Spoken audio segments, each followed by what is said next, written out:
I can't interview you without talking a little bit about what I consider to be the greatest work, some of the greatest work, I should say, that you've ever done. And it's a piece of work that Den of Geek called one of the greatest films of our time. I am, of course, talking about Digimon, the movie. And all right. And not only did you voice Hawkmon, we all know, we all love, but you had two very small but very iconic roles in that movie as the teacher in the film that went finished. It can't end like this. And the voice of Meow.com. Thank you for visiting Meow.com. What was it like working on this truly iconic film? I am, in fact, actually very proud of both of those. Most of us voice actors, unless it's a line that we say over and over again, we don't necessarily remember that line. However, the two lines that you mentioned today, just now, are two lines that I very clearly remember reading. I mean, one of them was just the whole idea of, the directors on it were Jeff Nimoy and Bob Buchholz.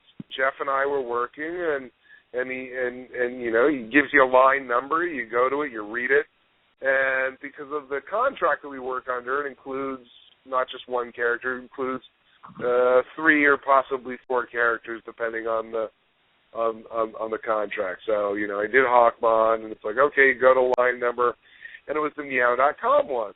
And I saw it, and that's when I kind of sat there and thought, oh, all right.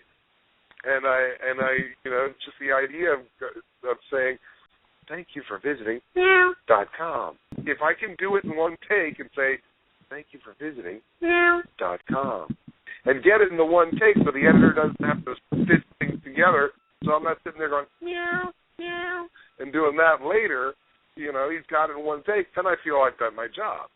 So I felt like I did a pretty decent job with it, and it's still, when I watch the movie, I do have a tinge of pride when that comes up. It's like, that was a fun line to do. Thank you for visiting Meow.com. And then, of course, the teacher. So you'd have lags in between takes. Sometimes they were switching out reels. Sometimes they were discussing the last take. Sometimes there's a call about another script, whatever it is. So an actor in a booth when the mic is left on is basically like a kid with a Super Ball in a concrete room. I mean, eventually you start playing with it. So, like for me, when I was doing Transformers, I would frequently fall into a character called Optimus, and of course, I'd sit there and Optimus Prime transform.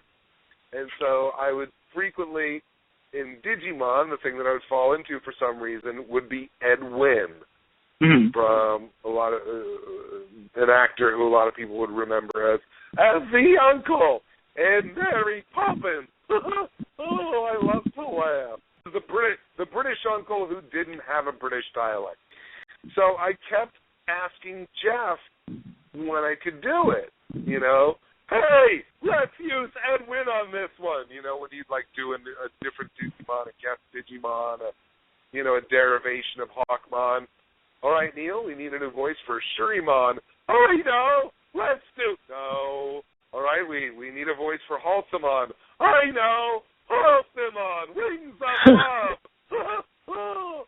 Which, by the way, Wings of Love, I still, 15 years later, I have no idea what that means or how it's a weapon. I mean, even now that I'm married, I don't know how it's a weapon. But that's irrelevant.